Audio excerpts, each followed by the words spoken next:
Bhagavad Gita, chapter 3, verses 5 through 8. So we will chant the fifth verse. Nahi kaschit kshanamapi jatu tishthatya karmakrit karyate hyavasana karma sarva prakriti jaya gunai na nor he certainly kaschit anyone kshanam even a moment api also jatu even tishtati stands akarmakrit without doing something karyate is forced to do he certainly avashah helplessly karma work sarva everything prakriti jaya out of the modes of material nature gunai by the qualities. Translation and purport by His Divine Grace Sri Tattvavit Swami Srila Prabhupada Jai. Translation: all men are forced to act helplessly according to the impulses born of the modes of material nature. Therefore, no one can refrain from doing something, not even for a moment. Please repeat. All men are forced to act helplessly according to the impulses born of the modes of material nature.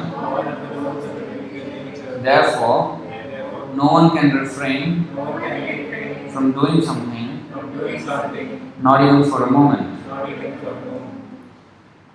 Purport: it is not a question of embodied life, but it is the nature of the soul to be always active. Without the presence of the spirit soul, the material body cannot move. The body is only a dead vehicle to be worked by the spirit soul, which is always active and cannot stop even for a moment. As such, the spirit soul has to be engaged in the good work of Krishna consciousness, otherwise it will be engaged in occupations dictated by illusory energy.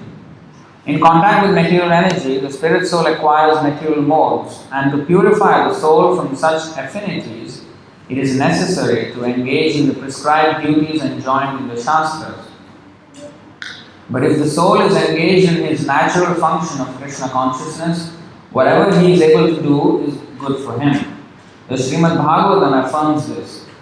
Tattvavit swadharmam charanambujam hare bhajanna pakvotha pate tato yadi yatra kvabhadram abhudamushyakim ko vatha apto bhajatam swadharmatah. If someone takes to Krishna consciousness, even though he may not follow the prescribed duties in the Shastras nor execute the devotional service properly, and even though he may fall down from the standard, there is no loss or evil for him.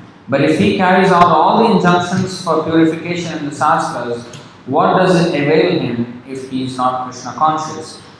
Bhagavatam, Canto 1, Chapter 5, Verse 17. So the purificatory process is necessary for reaching this point of Krishna consciousness.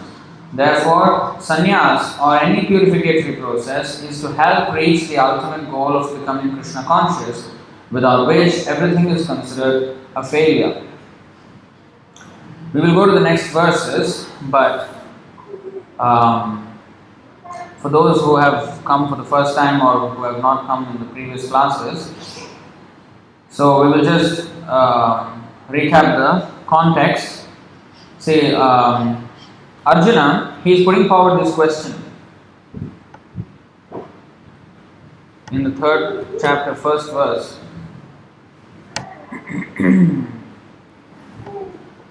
Arjuna is asking, Arjuna said, O Janardhan, O Kesava, why do you want to engage me in this ghastly warfare if you think that intelligence is better than fruitive work? So Arjuna was asking, because in the 2nd chapter, Krishna spoke so many, he summarized the entire contents of the Gita, the Bhagavad Gita. So he was mentioning Karma Yoga, Buddhi Yoga, and Jnana Yoga, and finally, of course, Buddhi Yoga is Bhakti Yoga. So he was mentioning many processes very, very briefly. So there he said that intelligence is better than fruitive work. Fruitive work means fruit. Every work has a fruit. So just like you may work in the office, and then at the end of the month you get the salary. That's the fruit of the work. So in this world, everybody is engaged. Excuse me. So everybody is engaged in fruitive work. So they want certain result for their efforts. So that is called karma. And those who are a little bit aware of Vedic rules and regulations or the laws of material nature, they try to follow the Karma Kanda section of the Vedas. In the Vedas, there are 3 types of prescribed activities for human beings. There is Karma Kanda, Jnana Kanda, and Upasana Kanda. So these 3 types of work. So Karma Kanda means those who want material prosperity, not interested much in spiritual advancement. They just want to be happy in this world and go to heaven in the next world and then be happy there. But that heaven is also part of the material world only. It is not the spiritual world, the kingdom of God. That's not the heaven we are talking about. That Vaikuntha is even higher than heaven, Swarga.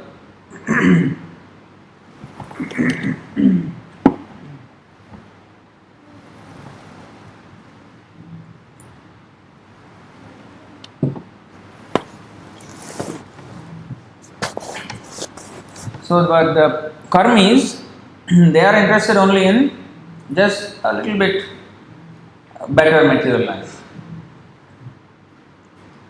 And then the Jnana Kanda, those who follow that part of the Vedas, Jnana means knowledge. Knowledge, in Vedas, knowledge is classified as Atma Tattvam. If I know the distinction between spirit and matter, that is knowledge. That means I am a spirit soul, Aham Brahmasmi. But this body is not spirit, it is matter. So I and my body are 2 different things. So in this way, even our activities, what is material life, what is spiritual life? How is it understood? Spiritual life means that which is pertaining to the spirit soul. Like the spirit soul, our relation is with the Supreme Lord. This material body's relation is with the family members, the friends, the possessions and everything. So for example, when we work in the office and then we earn money. So what is that used for? For the maintenance of this body, for the maintenance of the family, for the maintenance of the house, possessions. So in this way, everything pertaining to the body. So this is materialistic life. Spiritual life means that which pertains to the soul. The work in the office has nothing to do with the soul. Our soul's relation is with the Supreme Lord. We are eternally Krishna's servant. Jivera Swarup hoy Krishna Nitya Das. In the Bhagavad Gita, Krishna says, Mamaivamsa jivaloke jivabhuta sanatana. Mamaivamsa. You are my part and parcel. Just like the finger is part and parcel of the body. It is meant to serve the whole body. So we are meant to serve the Supreme Lord. So activities which pertain to the service of the Supreme Lord is spiritual activities. And activities which are meant to serve the material body and its concomitant relations, that is called material activities. For a person, it is very difficult to come suddenly from material to spiritual. Because there is, first of all, so much attachment and lack of knowledge. When there is lack of knowledge, then there is attachment to material things. We are attached to our family members, attached to our friends, attached to our home, attached to our wealth, attached to our status quo, our designations, our race, our species. We are attached to so many things in this world. This is because of a lack of knowledge of who we are and where the attachment should be reposed upon. So now we are stuck. We are in this position. And this is called pravritti marga. And then the nivritti marga means to completely dissociate with this materialistic relations and be attached completely to Krishna and nothing else. So for a person it's very difficult who's used to being attached, not just in this life. This attachment is very strong with family members, not because of this life only. We have been conditioned to live like this for millions of lifetimes. So that tendency to get attached to family members is very, very strong.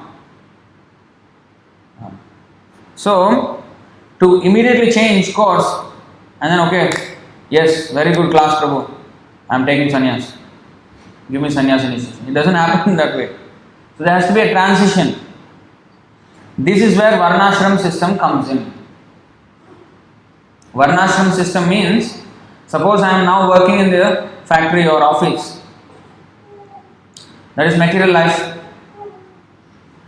But that portion of the standard is that 50%, a householder who is working, 50% of his income should be given to the propagation of Krishna consciousness movement.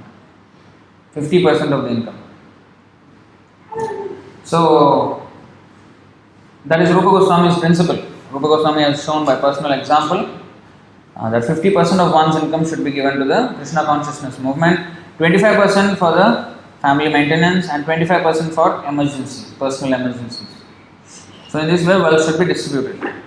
So now when that wealth is given to Krishna, that is spiritual. So that material activity of working in the factory for the body and the family has been spiritualized. So when it was not spiritualized, it was called karma, fruitive activity. So we are desiring the fruits of that activity. So, and we get bound by that. Yajnartha karmana anyatra lokoyam karma bandhana. Karma bandha. Every action is binding us to a subsequent reaction. As I say, every action has an equal and opposite reaction. So this is true in the case of karma. So every action that we are sowing a seed. And the reaction we have to experience in some other future time. Yes, Sri Radha. So this is called law of karma. So whatever we are experiencing now is because of our previous actions. And what we are doing now will determine our future experiences. We are building our future. As I say, man is the architect of his own destiny. Those who coined this phrase, they say man is the architect of his own destiny means, oh, you want to become a big scientist, yeah, you work towards it, and that's what they mean. But it is actually much finer than that. Every thought, every action, every word that we speak is creating our future. We are creating our future.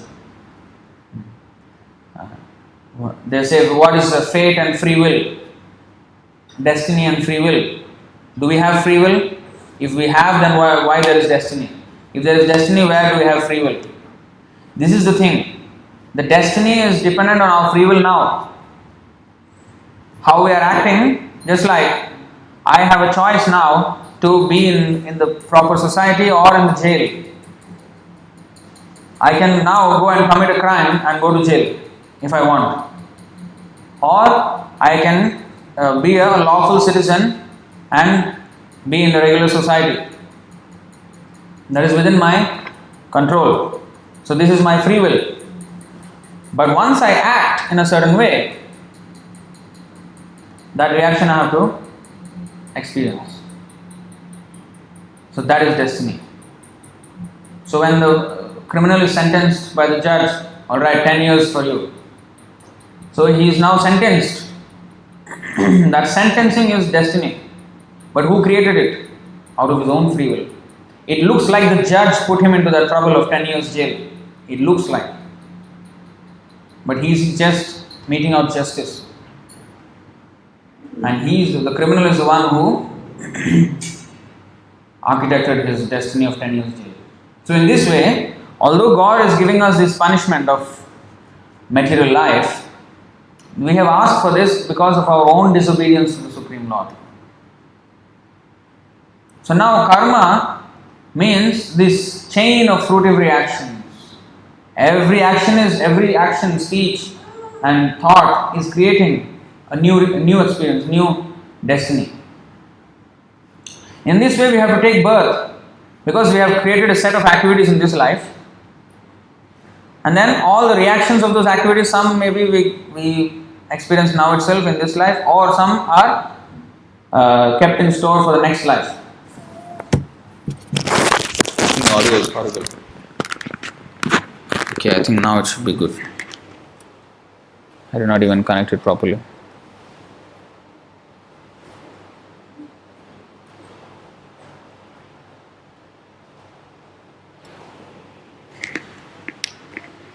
So sorry for the online viewers. The audio was not optimum until now. I think now it should be solved. So karma. So we are building up like this. So now karma yoga means, now when the word yoga is used, what is yoga? Yoga means, now we are actually, what these 4 verses are, is the beginning of explanation of what karma yoga is. In fact, this chapter's name is Karma Yoga. So this is the beginning of karma yoga. Yoga means to connect, to link. Nowadays yoga means some meaningless gymnastics, head upside down, like this is what they think yoga is. But no, yoga means to connect, to link. Now all our activities are disconnected from God. We are working everything for our material life and nothing. Our relationship with the Supreme Lord, who is actually maintaining us, Eko yo bahunam vidadhati kaman, he is maintaining us in every way, but we are not doing anything in reciprocation. We are not even saying thank you, or maybe officially saying thank you, and then continuing with our materialistic life. We are not serious about cultivating our relationship with the Supreme Lord. When He is doing so much for us, we are not doing anything for Him. Of course, He doesn't need anything from us, but we need to do something for Him for our own benefit. So now, yoga means to link, to start to cultivate that relationship with the Supreme Lord back again. Yes, I am a sinful soul. Just like a prisoner suffering in a prison, suddenly he won't come out of the jail. The prison warden, he is seeing whether this prisoner his actions are changing or not, his mood is changing or not, whether he is repenting his past activities, how serious he is, because many people act there also. They put up a good act. In fact, when you go counseling to the prison, before you even meet the prisoners, the prison authorities, they will brief you first. You don't take their words for granted. Whatever they say, they will sound like the greatest saints who are out of the most injustice, they were put in the jail. They will talk like this, as if nothing was wrong on their part. And they will put up such an innocent face that you will really believe them. But don't believe them, because they are actually crooks. They are liars of the first order. So be careful. Don't simply accept their stories. It's like one man wrote a letter to me, to our temple. So he said, I just gave my friend's number to my another friend, and without even knowing that they were having a drug deal, and now I have 26 years of jail. You mean I need to believe that? The police, the authorities are not stupid. They would have evaluated the case, how much involvement he had. 26 years is quite, he's just a 23-year-old kid, and now he has to stay until he's 50 years old inside.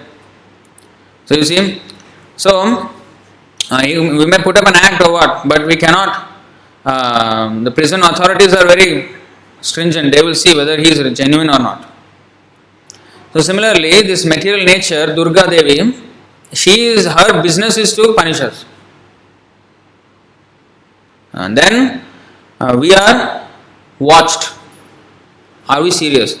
So only when we show some symptoms of rectification, reformation, repentance, then the sentence is cut down, then there is release.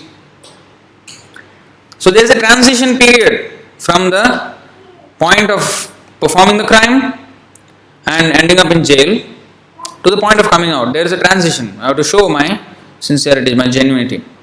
But similarly, and now we are simply forgetting God and going in this materialistic direction. So when we start to look back at the Lord and try to become again His servant, stuck that we are in our material life, if we make an attempt to again cultivate that loving relationship with the Supreme Lord, that is called yoga. Until then it was karma, now it is karma yoga. So yes, I am engaged in my material activities in my work, but if that fruit of that work is given to Krishna, then that work which I am doing will be devotional service to the Lord. So in this way, one starts to build again his relationship with the Lord.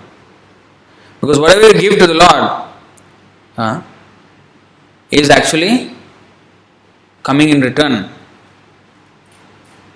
Not just in material calculation. And it's not for the return that a devotee actually does that. A pure devotee. When you give to the Lord, then you are becoming not a thief. You are becoming an honest person. Because you are acknowledging the fact that this money, Ishavasimidam Sarvam. Sarvam, everything belongs to Isha, the Supreme Lord, Krishna. So we have to give everything. Not just money, we are talking about everything, even our own self. Pranair, Arthair, Dhiya, Vacha, Shreya Acharanam Sada. Bhagavatam says that we have to come to the point of serving the Supreme Lord with our prana, with our life, very life. We ourselves belong to the Lord. Not just our money belongs to the Lord, our family belongs to the Lord. Bhaktivinoda Thakur has said, Manasa Deho Geho Jo Kichu More Arpilu Tuapade Nanda Kishore. Manasa, my mind, Deha, my body, Geha, my Graha, my house. Manasa Deho Geho Jo Kichu More. Whatever may be mine, whatever I think that is mine. Arpilu Tuapade Nanda Kishore. I offer it at your lotus feet, O Nanda Kishore, Krishna. This is Bhaktivinoda Thakur's prayer. This is how he is offering everything, all our material relationship, family, everything we can offer to the Lord. So this is Karma Yoga. Then there is Jnana. Jnana means speculation. Of course, not simply speculation. Jnana means actually knowledge of understanding that Aham Brahmasmi. I am spiritual, I am not this body. I don't die. This body will die, but I don't die. I am eternal, but the body is temporary. The second chapter of Bhagavad Gita deals entirely on the subject in great detail. Now, once I understand that, then what is the absolute truth? To approach that, then there is a lot of speculation involved. So the Mayavadis, they speculate, that the Supreme Lord has no form. They calculate like this, that the absolute truth, like in this world, everything is relative. So absolute means opposite of relative. So here there is near and far, high and low, bright and dark, father and son. So in this way everything is duality in this world. So their idea of absolute nature means, okay, here there is bright and dark. So in the absolute truth there is no bright, no dark. Here there is high and low, so there is no high, no low. Here there is personality. We are a person. So whatever is here is not there in the absolute truth. This is their idea. So this is called neti, neti, neti. Na iti, na iti. Together we put neti. That means not this, not this. That means their idea of absolute truth is by negation of whatever is here. Oh, here there is form, okay, strike off. In the absolute truth, there is no form. Here there is what activity? Okay, strike off. In the absolute truth, there is no activity. Here there is what is that? Relationships. Okay, in the absolute truth, strike off. There is no relation. Neti, neti, not this, not this, not this. Like this, they come to a point where their understanding will remain that in the absolute truth there is nothing. This is their understanding of absolute truth. Buddhists also understand like this. Voidism, Shunyavadi. We always chant Prabhupada's Pranati mantra. What is that? Namaste Saraswati Deve Gauravani Pracharine Nirvisesha Shunyavadi Paschatya Deshatarine. We offer our respects to Srila Prabhupada by chanting this mantra. Namaste Saraswati Deve. Namaste means to offer obeisance. Saraswati means the disciple of Saraswati Thakur, Bhaktisiddhanta Saraswati Thakur. Gauravani Pracharine. Gauravani. Gaur means Chaitanya Mahaprabhu. Vani means the instructions, the message of Gaura. Chaitanya Mahaprabhu's message. What is that? Chant Hare Krishna. Pracharine. He is preaching. Where? To who? Nirvisesha. Nirvisesha means this. Visesha means uniqueness or variety. Nirvisesha means there is no variety. This is the Mayavadi's understanding of absolute truth. Here there is so much variety. Oh, in the absolute truth, strike off. There is no variety. Here there is sound. Absolute truth, there is no sound. Here there is form. No form. Here there is taste. In the absolute truth, there is no taste. In this way, they come to understand or speculate. So this is called Nirvisesha. Followers of Sankaracharya are Nirviseshvadi. Sankaracharya has preached this philosophy of Nirvisesha. That the absolute truth is formless, meaningless. And Shunyavadi, there is nothing. Absolute truth is zero. There is two things. The Buddhists, they say there is no God. They openly say there is no God. But the Mayavadis, they say there is God, but or there is an absolute truth, but it has no face, it has no variety, nothing, it is nothing. So in indirect way of saying it is nothing. Prachanna Bauddham. That's why Padma Puran says this Nirvisesha, Sankaracharya's philosophy is Prachanna Bauddham, hidden Buddhism. In other words, there is no God. So this kind of understanding is speculative. Jnana, Kanda. But when you say Jnana Yoga, again, link, just like karma is fully materialistic, nothing to do with the Lord. Jnana also has nothing to do with the Lord actually. This so-called speculation has nothing to do with the Lord. Lord has full form, everything, but He has no form like us. We have a material form, but He does not have a form like us. He has a spiritual form, Sachidananda Vigraha. He has all variety. Janmadhyasya yataha. In fact, whatever variety is here is coming from Him only. Otherwise, where the variety came from? Aham sarvasya prabhavo. I am the cause of all varieties. So, this is proper understanding. So, if I want to speculate, then if I speculate within the boundaries of Krishna's instruction, that is Jnana Yoga. Suppose Krishna is saying in the Bhagavad Gita, Rasoham apsu kaunteya, I am the taste of water. You take out that verse. In the 7th chapter, Krishna is saying,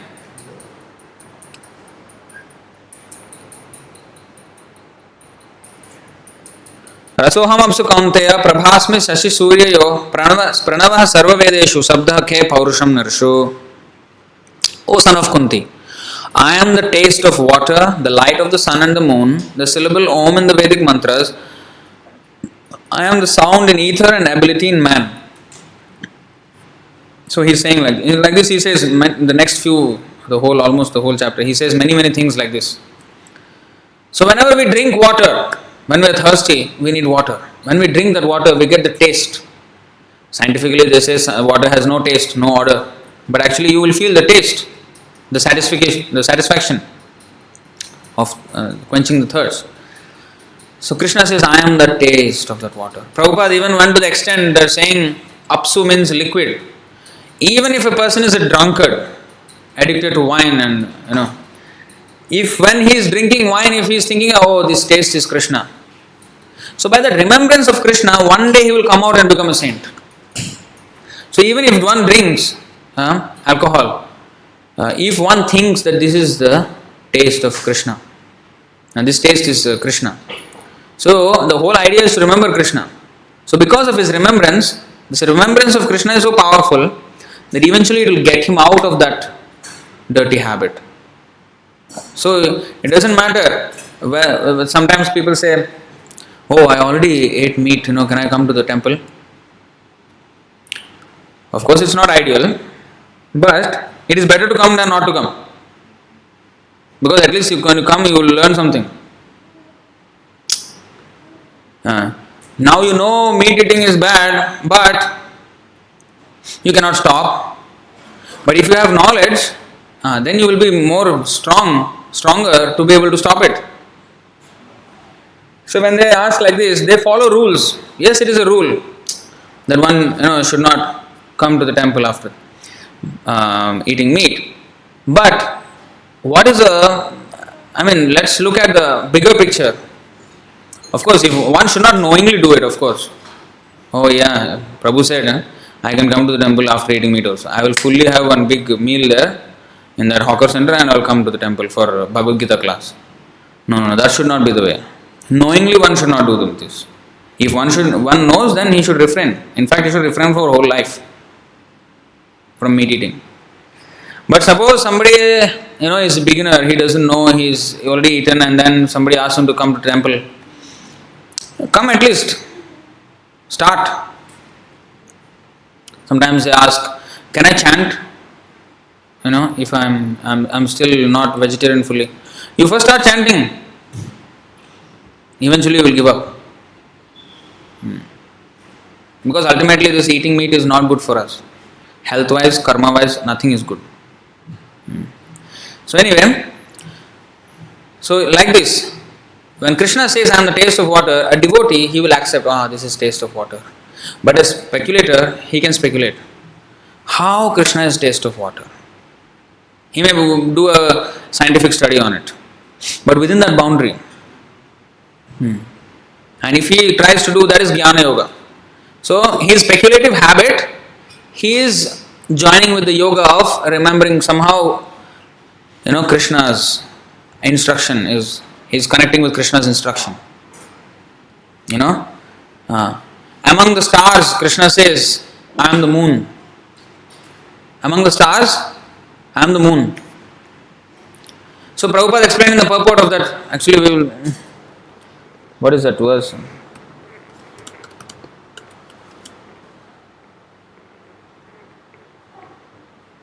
Hmm. 10:21. You see? Nakshatranam aham shashi, adityanam aham vishnur, jyotisham ravir amshuman, marishar marutam asmi, nakshatranam aham shashi. So among the stars I am the moon, right? And you see how Prabhupada explains here. Among the stars, the moon is the most prominent at night, and thus the moon represents Krishna. It appears from this verse that the moon is one of the stars. Therefore, the stars that twinkle in the sky also reflect the light of the sun. The theory that there are many suns within the universe is not accepted by Vedic literature. The sun is one, and as by the reflection of the sun the moon illuminates, so also do the stars. Since Bhagavad Gita indicates herein that the moon is one of the stars, the twinkling stars are not suns but are similar to the moon. You see, this is, scientists say what? The sun is a star. Distant stars. That is their idea, their understanding. But here it is said the moon is one of the stars. That means the stars are not self-illumined objects, they are reflecting the light of the sun. यच्चक्षुरेश Savita सकलग्रहाणां राजा समस्त सुरमूर्तिरशेष तेजाः यस्याज्ञया भ्रमति संभृत कालचक्रो गोविन्दमादिपुरुषं तमहं भजामि. So this sun is called the Raja Samast Suramurtirashesha Teja, a king of all planets, because he is this one planet sunlight is maintaining. In fact, our earth, the life on earth is maintained by the sun. If there is no sunlight, there is no warmth, there is no plants do not get life, and the whole food chain depends on the plants. Whether one eats meat also, he is eating a meat of an animal who is eating plants. So by the sun, the entire life is maintained on all planets. It is the king of all planets. Raja Samasta Suramurti Rasesha Teja, unlimited effulgence. The sun has been burning for millions of years, but the effulgence is not stopping, it's going on. So, in this way, if one speculates, if one actually delves on the subject, and a devotee, he will accept. In fact, a devotee doesn't care. The residents of Vrindavan, they don't care whether Krishna is God or not. They simply love him. Sometimes when Krishna does some big things, he kills one demon, then they still they are not accepting that he is God. Or maybe the elder, especially Nanda Maharaj and his friends, they all says Vishnu helped him or Devatas helped him. That's why he was saved. Sometimes the friends of Krishna, they will say, oh, my friend happens to be God. The God is not a main factor for them. It is my friend. But he happens to be God. So that's how they feel. Whether he is God or not, it doesn't matter, but he is my friend. But he also is God. So that much they love him. They don't really care. That is anyabhilashita sunyam jnana karmadi anavritam. Completely devoid of, doing some fruitive activity and offering part of the result to Krishna, or speculating a bit and then try to find Krishna, in speculation. They are not interested. They simply want to love him. That is pure love. But when one is not on that stage, then karma yoga, jnana yoga, hatha yoga also. The asanas that are going on in the different yoga studios. First of all, yoga is not done in a studio. Krishna said, where is the studio? No? You'll get frightened if you see the studio description of Krishna, yoga studios. Let's see what Krishna says.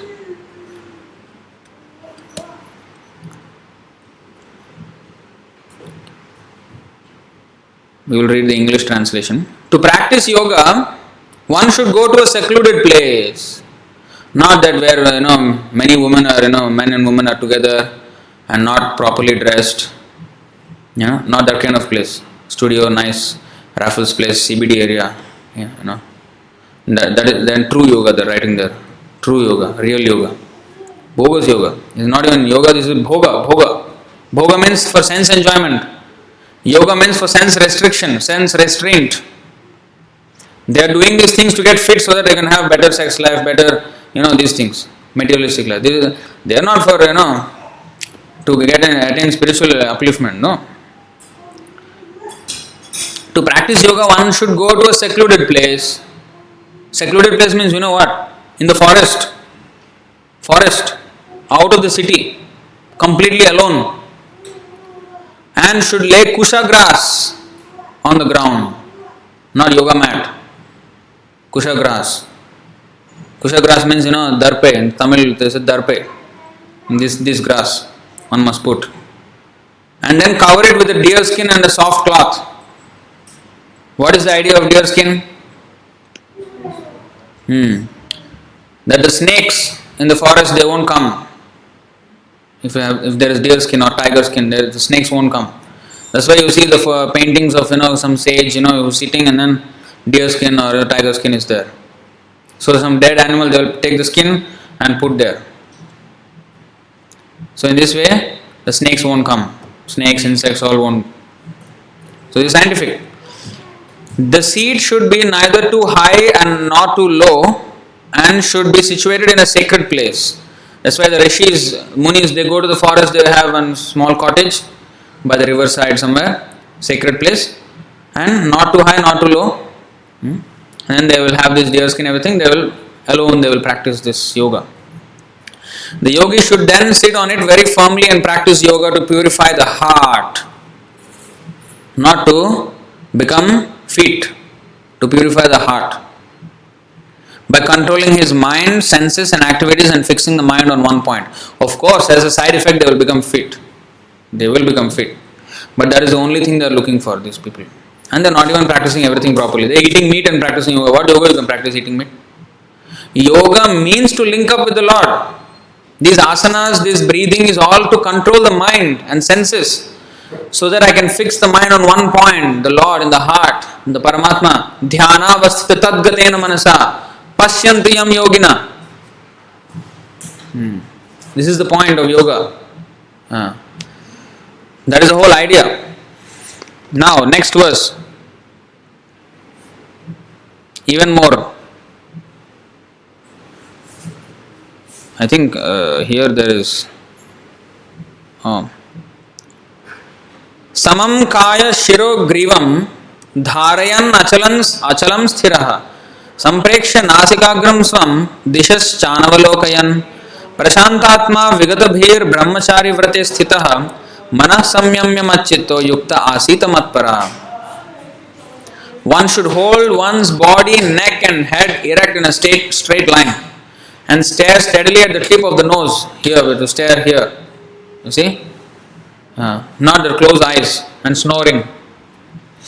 Thus, with an unagitated, subdued mind, devoid of fear.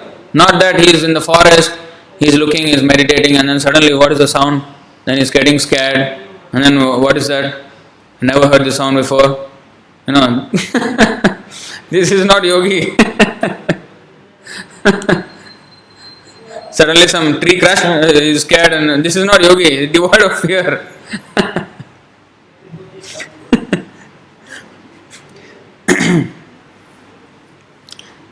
Then completely free from sex life, no connection with women.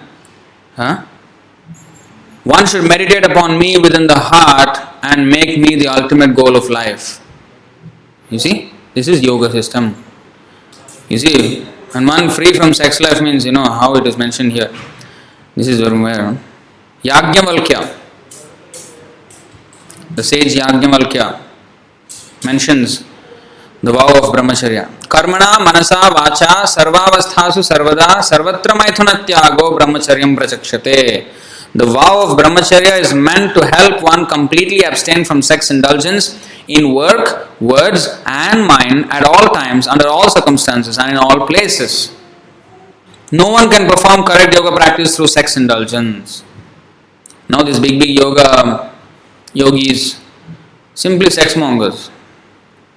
They just manipulate the students and sexual abuse. So much going on. The Nityananda fellow also exposed by his own disciple. Not only that old case of 2010, now 2019, that lady came out and few ladies, they complained.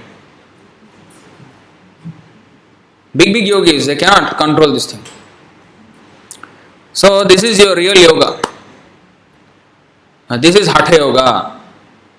Hatha, Ashtanga yoga. Ashtanga yoga means, Ashta means 8. Anga means parts or stages. 8 stages of yogic perfection in the path of yoga. What is that? Yama, Niyama, Asana, Pranayama, Pratyahara, Dharana, Dhyana, Samadhi. Samadhi is the place where you are completely thinking of the Lord and nothing is disturbing you without interruption. Whereas Bhakti Yoga is so advanced that Shravanam, Kirtanam, Vishnu Smaranam. Vishnu Smaranam, the third stage, Samadhi. So this Karma Yoga, Jnana Yoga and Hatha Yoga are impure yoga. Because in Hatha Yoga also, when you do all these exercises, not just you become fit, that is the first thing. After that you get mystic powers, not tantric powers. Tantric powers are in the mode of ignorance. We are not talking about that. This is real mystic powers. Like, what is that? Ishitva, Vashitva, Siddhis, the Ashta Siddhis, 8 kinds of yogic perfections are there. Anima means become very light. You can walk on water. You can become so small and you can escape. British time there was one yogi who was always moving around naked, completely naked. Digambar Baba. He was always naked, so the police, the British constables, they always used to, this nuisance fellow, put him in jail. They put him in jail in the evening, next morning he is nowhere to be found. The cells, the bars of the cell, nothing moved. And he escaped. Again he was found somewhere loitering, naked. Put him in again in the jail. Next morning not to be found. Again, third time, good. After that they left him, never mind, you roam around naked, what you want to do, you do. Because he was becoming small and going out. He was actually a yoga siddhi. He attended yoga siddhi. So he used to do that. Of course, not all naked fellows are like that. Don't think that all those naked guys in Kumbh Mela and all this like that. It's like very disgusting. But there are a few who are very, very accomplished. So a pure devotee they can see. Just like Bhagavatam was spoken by Shukadeva Goswami to Parikshit Maharaj. Shukadeva Goswami was completely naked. But nobody cursed him or nobody chastised him because he was on a different level. Whereas Narad Muni was sitting there hearing his talk.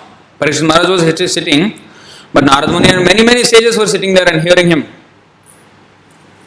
But the same Narad Muni, when he saw Nalakuvar and Manigriva naked, cursed them. You become trees. You stand naked for thousands of years. So those who are now trees, they must have been so lusty in their previous lives, want to stand naked. Okay, now you stand naked. Your whole life you can stand naked. You cannot even move. You stand. You want to pose, right? Naked. You pose. Whole life you just pose like that. So this is the result. So you see, difference, but consciousness is different. So anyway, these are all karma yoga. First of all, we must understand that we cannot stop doing anything. So Arjuna, when he asked the question in the beginning of the 3rd chapter,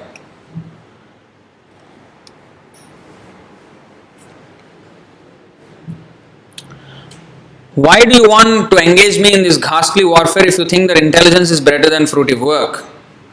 Then he asks more. My intelligence is bewildered by your equivocal instructions. Therefore, please tell me decisively which will be most beneficial for me. Intelligence means, to meditate on the Supreme Lord, or even jnana, speculation. But fruitive work, why you are engaging me in this ghastly warfare? Then Krishna is saying, see Arjuna, I have already explained that there are 2 classes of men who try to realize the self. Some are inclined to understand it by empirical philosophical speculation and others by devotional service. Now, of the both, not by merely abstaining from work can one achieve freedom from reaction, nor by renunciation alone can one attain perfection. Just by stopping my work, my materialistic activities, that is not perfection.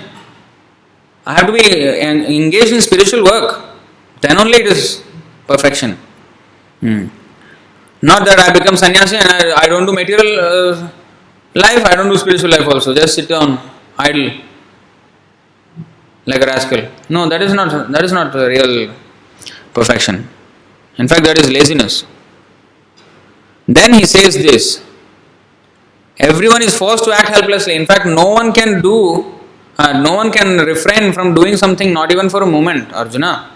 You have to do something. So you actually cannot avoid doing something. So, instead of doing anything and everything, do as I instruct you. That is Krishna's message here. So that's why next verse we will quickly skim through this because we already have a background now. Now it will be easier to understand. Karmendriyani samyamya ya aste manasa smaran indriyarthan vimudhatma mithyachara sa uchyate. Mithyachara means cheater, pretender, mithyachara. One who restrains the senses of action but whose mind dwells on sense objects certainly deludes himself and is called a pretender. Suppose I am desisting from materialistic life, but my mind is always thinking. Like the other day I gave the example of that sannyasi in that Ipoh. You know, he was sannyas 78 years old, but he was regretting that he never got married. That he took sannyas at the young age and now he is regretting. Because why? He gave up material life, but he has no standing in spiritual life. And then he is in a frustrated mode. He became a monk early in life and then did not have any bhakti to sustain his monkhood. So he is feeling an emptiness. Oh, I did not marry. So he is advising everybody, please marry, please marry, please marry. Don't, you will regret later. This is, poor sannyasi. Unfortunate. This is called pretender. Why you are wearing this robe then? This color means, give up this materialistic way of life. So if I just restrain my senses but don't have, that's why param drishtvan nivartate in the second chapter. You must have a higher standard of activities, higher taste, higher pleasure with which you can counter this lower pleasure of materialistic life, sex life and all these things. And you have to have, that is devotional service. That higher pleasure is devotional service. So there are many pretenders, Prabhupada's purport. There are many pretenders who refuse to work in Krishna consciousness but make a show of meditation while actually dwelling within the mind upon sense enjoyment. Such pretenders may also speak on dry philosophy in order to bluff sophisticated followers. But according to this verse, these are the greatest cheaters. For sense enjoyment, one can act in any capacity of the social order, but if one follows the rules and regulations of his particular status, he can make gradual progress in purifying his existence. But he who makes a show of being a yogi while actually searching for the objects of sense gratification must be called the greatest cheater, even though he sometimes speaks of philosophy. His knowledge has no value because the effects of such a sinful man's knowledge are taken away by the illusory energy of the Lord. Such a pretender's mind is always impure and therefore his show of yogic meditation has no value whatsoever. We can make a class fully on this one.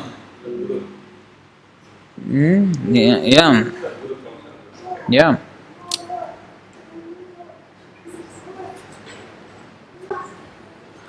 So this is a subject on its own. Maybe we have to actually leave it for next week. Because time is already 9:15. So I wanted to cover 4 because some new people are here. So I think we will cover this in the next week. So any questions or comments on this verses so far?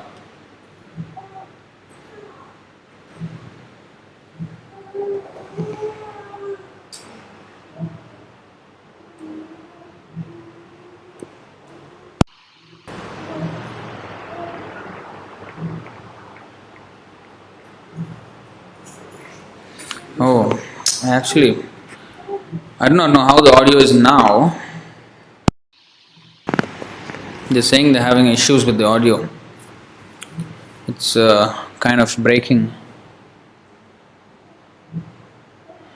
Actually, the microphone was always connected, but just that it was on the side. I just put it here. I don't know. How is the audio now?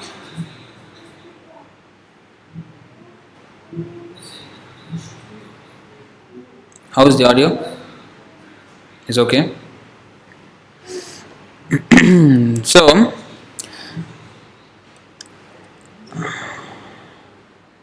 So I would like to thank all the devotees who have attended online as well, from different countries, from India, from US, from Philippines. So thank you all for coming. And I think before this class started, I don't know. For some reason it's freezing. The whole thing is freezing. So anyway, it's kind of over. So before the class started, I actually sent out a message asking everyone if they have any questions for the class about Karma Yoga. So one person asked, what is Karma Yoga? So I think we've already answered that. And here one person also asked, what is spiritual duties and what are material duties? So Varnashram system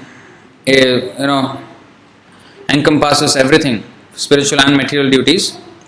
So as material, we are having a certain psychophysical condition. Our mind, our body, everyone has different mindset, different body type, everything. So this is based on the modes of material nature. So it is based on the sattvagun, rajagun, tamagun, mode of goodness, passion, ignorance, and the mixtures of them. So accordingly, everyone has different inclinations, different kinds of desires, different kinds of likings and dislikings and all these things. So anyway, the human society is divided into 4 varnas: Brahmana, Kshatriya, Vaishya, Shudra, according to the guna and karma. And this is material duties. And spiritual duties means all these activities which are doing should be employed for the satisfaction of Hari, Haritoshanam. So in that way, employment problem can be solved, because without employment there will be so much problem. People will take to stealing, fraud and everything. So everybody must be employed. Now there is unemployment because the education system is only training people to be Shudras, or at the most Vaishyas, in the sense of businessmen, not really of cow protection or agriculture. Mostly just Shudra education. Shudra means one who has to work for someone, whose subsistence depends on working for someone. That is Shudra. So Vaishya means he does agriculture, cow protection, and with any surplus that he has, he does trade. This is Vaishya. And also they have banking. They do money lending and all these things. Then there is Kshatriya, who are the administrators, the government, the kings, the warriors, so the royal family. So they used to rule the people according to the codes of religion. And finally the Brahmanas, who are the top of the cream of the society, who are enlightened in the knowledge of God, and they teach everyone about the science of God and how to lead a life of purity, materially and spiritually, so that everyone is uplifted. So this is the perfect structure of human society. But now there is so much vacancy for Brahmanas, so much vacancy for Kshatriyas, Vaishyas, but Shudras there is too much supply, not much demand. And this is causing those brains who are supposed to be Brahmanas are becoming big Shudras. Technology experts, this, that. They have brain, yes. But they are not using it to understand God and teach others about God. They are using their brain to increase what? Technology, R&D. These scientists, they have brains. But with that they are supposed to understand God. They are trying to go to the moon. No, you need to go to Vaikuntha. There is a bigger voyage. But they just want to go to the moon only. And maybe Mars. They are thinking they are going, they are not going anywhere. Or they are making us think that they are going. It's all a game of cheating, because as far as we understand from Shastra, nobody can last on the moon or Mars with this body. You need to have visa. Urdhvam gachanti sattvastha. If you are in Sattvagun, that is a visa for going to higher planets. You cannot go with this body, with this Rajagun, Tamagun, and go to the moon and associate with the people there. No, you cannot. Urdhvam gachanti sattvastha, madhya tishtanti rajasa. Those who are in the mode of passion, they remain on the earthly planets. And those who are in the abominable mode of ignorance, they go down to the hellish worlds and animal kingdom. This is where they live.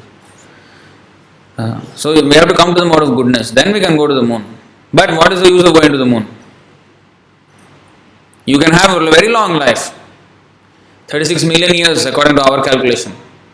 100 years of their time is 36 million years of our calculation. What is the use? After that you will come back again. You may think, oh, 36 million is very long, very nice. But compared with eternity, this is very short. It will fly in no time. Time passes like anything. So, become devotee and go back to Godhead. That is the whole idea. Any questions? Yeah. Prabhupada started this movement of Krishna consciousness. So he wanted everybody to elevate to Brahmana position, or like there are among the devotees there are 4 classes of classification, or like there are Brahmanas, Kshatriyas, Shudra, like Vaishya, depending on their mode of their modes. You understand that way? Okay, the question is, if Prabhupada, did he want everybody to become Brahmanas? No, it is not possible also. He said there should be a class of people who has to be Brahmanas. So that class will lead the rest of the society. So Prabhupada said even 1% of the population becomes Brahmanas. Within the society also, no, not everybody is Brahmanically inclined. But Vaishnav, he is higher than Brahmana. That's why our system is called Daivi Varnashrama. Varnashram means still there is Karmakanda there, Jnanakanda is there. All these demigod worship, everything is involved in the Varnashram system. But ours is Daivi Varnashram system, means everything centered only around Krishna. Actually, real Varnashram is to satisfy Krishna, but in indirect ways in the Karmakanda, Jnanakanda process. But our Daivi Varnashram is that everyone is a servant of Krishna only, but they will serve Krishna according to their talents, according to their, Brahmanical. Some are more Brahmanical than the others, some are more very good in, maybe carpentry work. They will do all this kind of thing for the temple and everything. Or they will build the Rath, the chariot for the Lord, or they help in the construction of temples. Some are very rich, they can donate, businessmen. Those if somebody is in the government office, they can facilitate the Sankirtan Yajna, chanting for the public. They can arrange for the devotees to hold public gatherings of chanting and prasadam distribution and Bhagavad Gita talks. So in this way, everybody can do different things. Not that everybody just have to chant slokas and forget about temple, forget about deities, forget about preaching. No, everybody has to do everything. Actually, Vaishnav means when he becomes Vaishnav, even though he is Brahmanically inclined, he will not hesitate to wash the toilet. Whereas the Brahmin who is not a Vaishnav yet, he would not wash the toilet. Let the Shudra come and do that. I will not do it. That is like beneath my dignity kind of. But Vaishnav means he will do anything for Krishna. Oh, Krishna's toilet is dirty, I will clean. So, once the devotees were chanting Hare Krishna, Hare Krishna. So Prabhupada was chanting and then he passed by the bathroom and it was stinking so bad. So Prabhupada opened and Prabhupada said, what are you? He stopped. He asked the devotees, why is this so dirty? Where are all the devotees? They are all chanting. Prabhupada said, stop the nonsense chanting and ask him to clean the toilet now. So we have to first engage our, if something is dirty and I am chanting is for what? Purification. Purifying my mind. How can I purify my mind like this? If my mind is pure, how I can let something be so bad? Brahmana, Suchi means, Brahmana is also called Suchi, clean. If he goes to any place and comes out, that place will be cleaner than when he went inside there. That is a person with a mode of goodness in his head. Before he went there and after he comes out, the place will be cleaner than before he went there. But if somebody is mode of ignorance, the place will be clean. After he comes out, it will be a mess. That is mode of ignorance. So, to answer your question, yeah, Prabhupada did not expect everybody to be Brahmanas, but all social orders, but with Krishna as the center. Yeah. So a yogi never attains Krishna as a Lord. If he becomes a devotee, yes. His focus is to attain Brahma, and so Brahman, that is Jnani. he's never really focusing on Krishna. So, yogi is actually focusing on the Paramatma in the heart, a real yogi. But it is said in the Chaitanya Charitamrita. So, the question is, for those who could not hear online, so the question is that a yogi is never thinking of Krishna. So, he is, thinking of getting mystic powers and all this. So, that is one thing. A distracted yogi, he gets enamored by the mystic powers that he gets. But one who is focused, he is also not completely pure, because this is explained in the Chaitanya Charitamrita. I will just take out that part. In the Madhya Lila, I think 6th chapter, 269th verse. Brahme ईश्वरे सायुज्य द्वैत प्रकार ब्रह्म सायुज्य होते ईश्वर सायुज्य धिक्कार. Sarvabhauma Bhattacharya continued, there are two kinds of sayujya mukti. Sayujya means merging into the Lord. Mukti, 5 types of mukti. So there are Salokya, Sarshti, Samipya, Sarupya and Sayujya. So out of the 5, 4 are personal, like they are devotees. But Sayujya Mukti means to merge with the Lord. So the Sarvabhauma Bhattacharya is saying there are 2 types of Sayujya Mukti. Merging into the Brahman effulgence and merging into the personal body of the Lord. Merging into the Lord's body is even more abominable than merging into his effulgence. Now, let us read the purport. According to it is a little bit lengthy, but 5 minutes it will take maybe. According to the opinion of the Mayavadi Vedantists, the living entity's ultimate success is to merge into the impersonal Brahman. This is what the Mayavadis think. The impersonal Brahman or bodily effulgence of the Supreme Lord is known as Brahmaloka or Siddhaloka. According to the Brahma Samhita 540, Yasya Prabha Prabhavato Jagadanda Koti. The material universes are generated from the bodily rays of the Supreme Personality of Godhead. Yogis who follow the principles of Patanjali accept the personality of the Absolute Truth, but they want to merge into the transcendental body of the Supreme Lord. You see, this is the yogis. That is their desire. Being the greatest authority, the Supreme Lord can easily allow many millions of living entities to merge into his body. The origin of everything is the Supreme Personality of Godhead, Bhagavan, and his bodily effulgence is known as the Brahma Jyoti, Brahmaloka or Siddhaloka. Thus, Brahmaloka or Siddhaloka is a place where many spark-like living entities, parts and parcels of the Supreme Lord, are assembled. Because these living entities do not wish to keep their individual existences, they are combined and allowed to remain in Brahmaloka like so many atomic particles of sunshine emanating from the sun. The word Siddha is very significant. Siddha refers to one who has realized the Brahman effulgence and who has complete knowledge that the living entity is not a material atom but a spiritual spark. This understanding is described in the Bhagavad Gita as Brahma Bhuta. In the conditioned state, the living entity is known as Jiva Bhuta or the living force within matter. Brahma Bhuta living entities are allowed to stay in Brahmalok or Siddhalok, but unfortunately, they sometimes again fall down into the material world because they are not engaged in devotional service. This is supported by the verse in Srimad Bhagavatam beginning, Yenye Ravindaksha.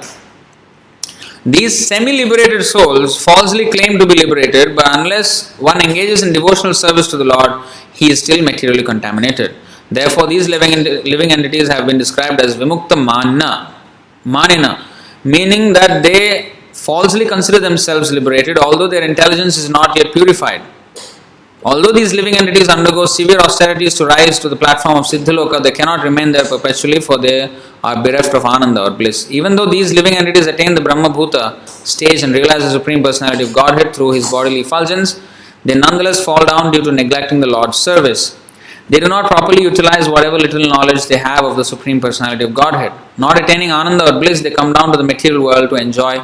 This is certainly a fall down for one who is actually liberated. The Bhaktas consider such a fall down equal to achieving a place in hell. Now here is actually where it starts. The followers of Patanjali, until now it was Jnana. the speculators. Now we are coming to the yogis. This will answer your question. The followers of the Patanjali yoga system actually want to merge into the body of the Supreme Personality of Godhead. This indicates that they do not want to engage in His service despite their knowledge of Him, and thus their position is even more abominable than that of those who want to merge into the Lord's effulgence. The person, the Jnanis, they want to merge into the Lord's effulgence because they think the Supreme is just light. They don't know that there is a source of that light. Now, these yogis, they know there is a source, they know the personality of God, still they do not want to engage in service. They want to merge into Him. That's why their position is even more abominable. These yogis meditate on the four-handed Vishnu form of the Lord in order to merge into His body. The Patanjali system describes the form of the Lord as Klesha Karma Vipakashayir Aparamrishta Purusha Vishesha Ishvara. The Supreme Personality of Godhead is a person who does not partake of a miserable material life. The yogis accept the eternity of the Supreme Person in one of their mantras. Sapurvesham api guru kalanavachhedat. Such a person is always supreme and is not influenced by the element of time. The followers of the Patanjali system therefore accept the eternity of the Supreme Personality of Godhead, yet according to them, Purushartha Shunyanam Pratiprasavah Kaivalyam Swarupa Pratishtha Vachiti Shakti. They believe that in the perfectional stage, the conception of Purusha is vanquished. According to their description, Chitti Shakti iti, they believe that when one becomes perfect, he cannot remain a person. This yoga system is therefore abominable because its final conception is impersonal. In the beginning, these yogis accept the Supreme Personality of Godhead, but they ultimately give up this idea in order to become impersonal.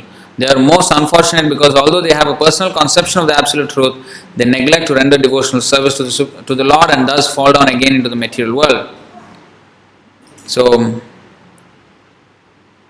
consequently, this path of yoga is more abominable than the impersonalist path. This conclusion is also supported by Lord Kapiladev in the following verse from Srimad Bhagavatam.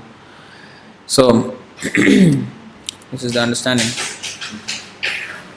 That's why until one becomes a devotee, he is not perfect. After meditation, all the jivas are going in the Vishnu, Mahavishnu. Yes. So that is also Not really, no. Because that is not by the desire of the living entity. So the question is, at the time of annihilation of the material universes, all the living entities are going and merging into the body of Mahavishnu. So is that also called yogic perfection or that same Sayujya Mukti? No, it is not. Because Mahavishnu is a Purusha avatar, that means he is in the material world, and it is just non-manifestation of the creation. So when the creation is destroyed, the universe is destroyed, all the souls that are here are still acting, they still have karma, they are, whatever they did, the reaction they have not yet experienced, so they still have to experience, but the universe is destroyed already. So those souls are kept waiting in the body of Mahavishnu. And when the universe is again created, because his creation is going on and on, creation and destruction, bhutva bhutva praliyate, then again the living entities are injected into this material world to begin again from where they left off. So that's not mukti. Not by their own desire. It's just because of the no facility to work. Any other question?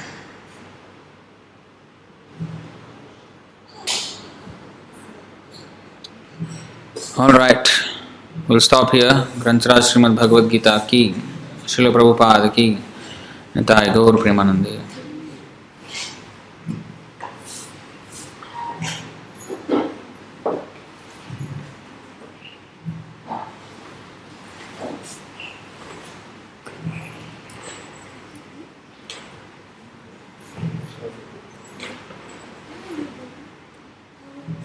so that means